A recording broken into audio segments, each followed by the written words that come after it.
Friends, Sun Sanghis கிச்சனில் இன்றைக்கி நாம் ஒரு சூப்பரான ஸ்வீட் ரெசிபி செய்ய போகிறோங்க. அதை கேசரி செய்ய போகிறோம். ரொம்ப டேஸ்ட்டாகவும் இருக்குங்க. குழந்தைங்களுக்கு ரொம்ப பிடிச்ச ரெசிபி, ரொம்ப சிம்பிளாகவும் செஞ்சிடலாம். இந்த ஸ்வீட்டான ரெசிபியை நம்ம எப்படி சமைக்கலான்னு பார்க்கலாம் வாங்க. ஃபஸ்ட்டு அடுப்பு ஆன் பண்ணி நம்ம பாத்திரத்தை வச்சுட்டு 1 ஸ்பூன் அளவுக்கு நெய் விட்டுக்கலாம். நெய் சூடானதையும் நம்ம 1 கப் அளவுக்கு ரவை சேர்த்திக்கிட்டு ரவை நம்ம நல்லா நெய்லேயே ரோஸ்ட் பண்ணிடலாம். நல்லா வறுத்து எடுத்துக்க போகிறோம். நல்லா கட்டி இல்லாமல் நல்லா கிளறி நல்லா முறுமுறுன்ட்டு நெய்யிலேயே நல்லா வறுத்து எடுத்துக்கலாம். நல்லா நெய்யில் வறுத்து எடுக்கும்போது இது நாம் கட்டி இல்லாமல் கேசரி செய்ய முடியும்.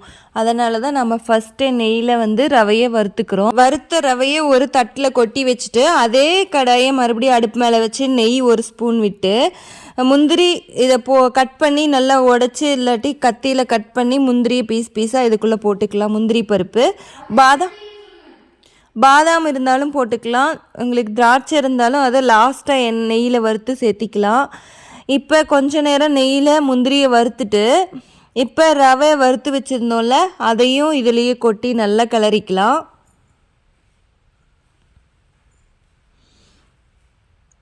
இப்போ நெய்யிலேயே வறுத்ததுக்கு அப்புறமா இப்போ தேவையான அளவுக்கு தண்ணி ஊற்ற போகிறோம்.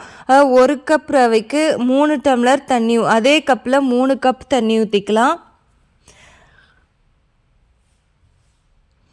தண்ணி ஊற்றிட்டு நல்லா கிளறி விட்டுக்கலாம்.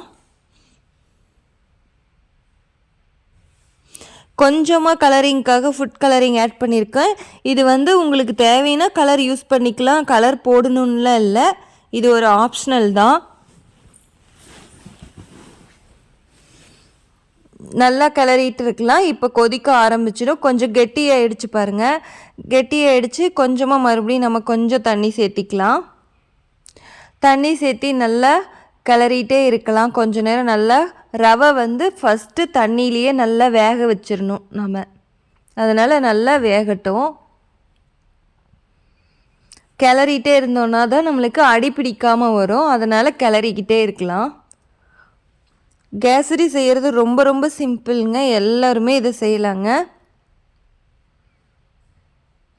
ஃபஸ்ட்டு ரவையை நாம் நெய்யில் வறுத்து எடுத்து வச்சிட்டோம். அடுத்தது மறுபடியும் நெய்லேயே நம்ம முந்திரி பருப்பை வறுத்துட்டு அதுலேயே வறுத்த ரவையை கொட்டி கிளறிட்டு கொஞ்சம் தண்ணி ஊற்றிட்டு இப்போ கொதிக்க வச்சிட்ருக்கோம். ரவை நல்லா வேகணும். வேகிற வரைக்கும் வெயிட் பண்ணலாம். குழந்தைங்களுக்கு பிடிச்ச ரெசிப்பியும் கூட இது. எல்லாத்துக்குமே இது ரொம்ப ஏதோ ஒரு விசேஷம்னாலும் இந்த கேசரியை தான் நம்ம வீட்டில் ஃபங்க்ஷனில் ஃபஸ்ட்டு வைப்பாங்க. ஸ்வீட் ரெசிப்பியாகவே ரொம்ப டேஸ்ட்டும் சூப்பராக இருக்கும்.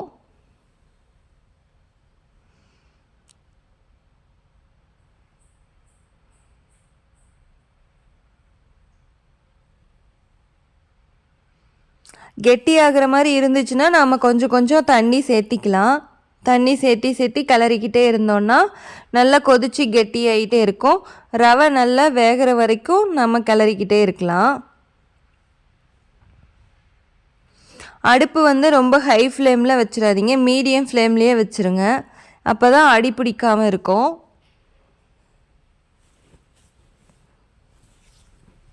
இது ஒரு 2 நிமிஷம் 3 நிமிஷம் கொதிச்சதுனாவே ரவை சீக்கிரமாக வெந்துடும்.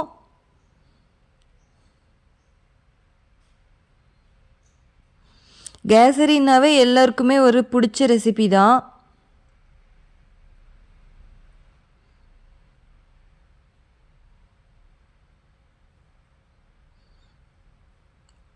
பாருங்கள், ரவை ஒரு 3/4 பதம் நல்லா வெந்துருச்சுன்னு நினைக்கிறேன். நல்லா வெந்துருச்சு. நல்லா கிளறிட்டே இருக்கலாம். இருந்தாலும் அடி பிடிக்காமல் இருக்கணும். ரவை வேகிறதுக்கு முன்னாடி சர்க்கரை போட்டுட்டோன்னா ரவை வேகவே வேகாது. அதனால் நல்லா வெந்ததுக்கப்புறம் இப்போ சர்க்கரை ஆட் பண்ணிக்கலாம். நம்மளுக்கு எவ்வளோ டேஸ்ட் வேணுமோ அவ்வளோ சர்க்கரை ஆட் பண்ணிக்கலாம். இருந்தாலும் 1 கப் ரவைக்கு நம்ம 3/4 கப் அளவுக்கு சர்க்கரை சேர்த்திக்கலாம்.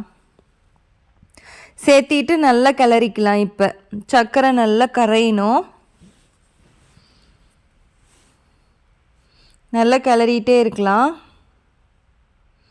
பாருங்கள், நல்லா கண்ணாடி மாதிரி வந்துட்டுருக்கு. நாம் சுகர் ஆட் பண்ணிட்டோன்னாவே நல்லா கண்ணாடி மாதிரி ஆகிடும்.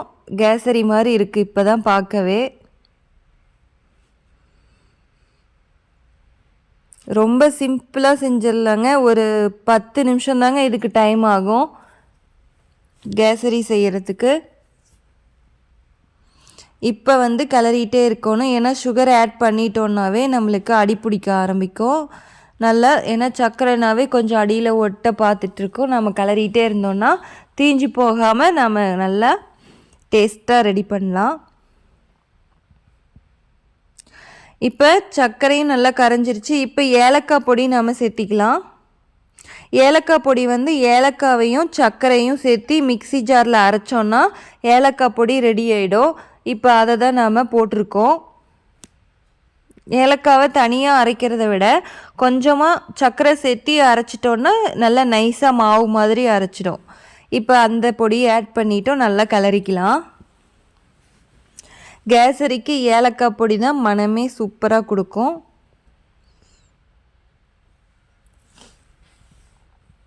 இது வரைக்கும் நாம் நெய் சேர்த்தவே இல்லை. ஃபஸ்ட்டு நாம் வறுக்கும்போது சேர்த்துன நெய் தான், இடையில சேர்த்துல. இப்போ தான் நாம் நெய் சேர்த்திட்ருக்கோம். இந்த நெய் நம்ம வீட்லேயே மாட்டு பால் வெண்ணெயிலேருந்து எடுத்த நெய் தான். ஆல்ரெடி ஒரு வீடியோ போட்டிருக்கோம். நம்ம வீட்டில் இருந்த தயிராடை பாலாடையிலேருந்து நம்ம எப்படி வெண்ணெய் எடுக்கிறதுன்னு போட்டிருக்கோம். அந்த வெண்ணெயிலேருந்து எடுத்த நெய் தான் யூஸ் பண்ணிகிட்ருக்கோம். அவ்வளோதான், கேசரி ரெடி ஆகிடுச்சு. அடுப்பை ஆஃப் பண்ணியாச்சு. இப்போ பாருங்கள், கேசரி ரெடியான உடனே காலி ஆகுது இப்போ எங்கள் வீட்டில். ஏன்னா அவ்வளோ ஸ்வீட்டான ரெசிபி. இதுக்கு நாம் சர்க்கரை அதிகமாக போடணும் இல்லை, கரெக்டான பதத்தில் போட்டோன்னா எல்லோருக்குமே திகட்டாமல் நல்ல டேஸ்ட்டு பிடிச்ச டேஸ்ட்டில் இருக்கும்.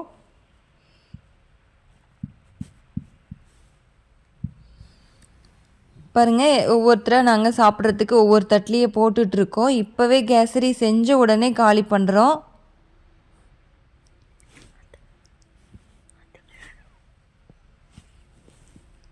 ஒவ்வொரு கப்லேயாக போட்டுட்ருக்கோம். பாருங்கள், எவ்வளோ ஸ்வீட் ரெசிபி, எவ்வளோ சிம்பிளாக எவ்வளோ ஈஸியாக டேஸ்ட்டாக சமைச்சிருக்கோம். கண்டிப்பாக இது எல்லாருமே இந்த டேஸ்ட்டில் சமைக்க முடியும். அவ்வளோதான், காலி பண்ணிட்டோம். பாருங்கள், எவ்வளோ ஈஸியாக ரெடி பண்ணியாச்சு. கண்டிப்பாக இந்த டேஸ்ட் நீங்களும் இது மாதிரி ட்ரை பண்ணி பார்த்துட்டு இந்த டேஸ்ட் உங்களுக்கு பிடிச்சிருக்கு, எவ்வளோ சிம்பிளாக சமைச்சிருக்கோன்னு உங்களுக்கு பிடிச்சிருந்ததுன்னா எங்கள் வீடியோவுக்கு சப்ஸ்கிரைப் பண்ணுங்கள், கமெண்ட் பண்ணுங்கள், ஷேர் பண்ணுங்கள் ஃப்ரெண்ட்ஸ்க்கெல்லாம். Thank you friends. மறுபடியும் இன்னொரு வீடியோவில் நாம் பார்க்கலாம்.